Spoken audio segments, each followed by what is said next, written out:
অসমত 26,000খন গাঁও আছে কিন্তু বিদ্যালয় কিমান আছে বুলি সুধিলে বিদ্যালয় 45,000খন আছে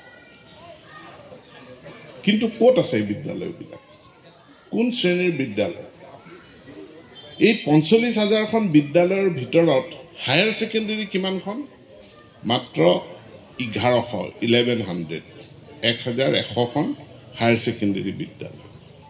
হাই স্কুল কিমান আছে 45,000ৰ ভিতৰত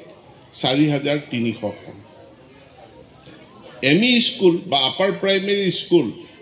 কিমান আছে 45,000ৰ ভিতৰত 3,500 তাৰ মানে গৰিষ্ঠ সংখ্যক বিদ্যালয় আমাৰ প্ৰায় এই 45,000ৰ ভিতৰত প্ৰায় 36,000 বিদ্যালয় হল প্ৰাথমিক বিদ্যালয়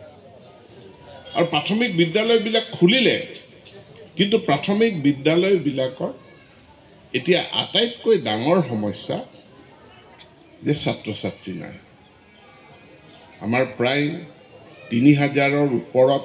এনেকুৱা বিদ্যালয় আছে যিবিলাক বিদ্যালয়ত ছাত্ৰ ছাত্ৰীৰ সংখ্যা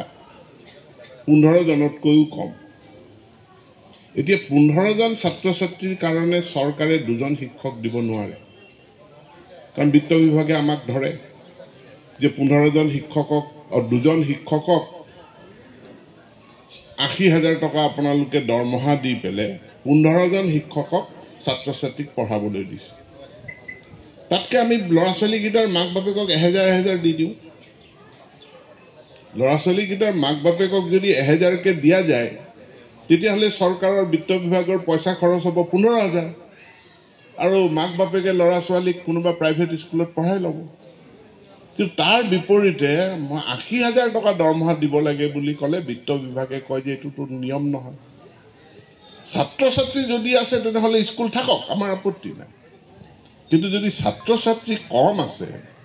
তেতিয়া হলে ওচৰৰ বেলেগ বিদ্যালয়ৰ লগত তাক এমালগেমেট কৰক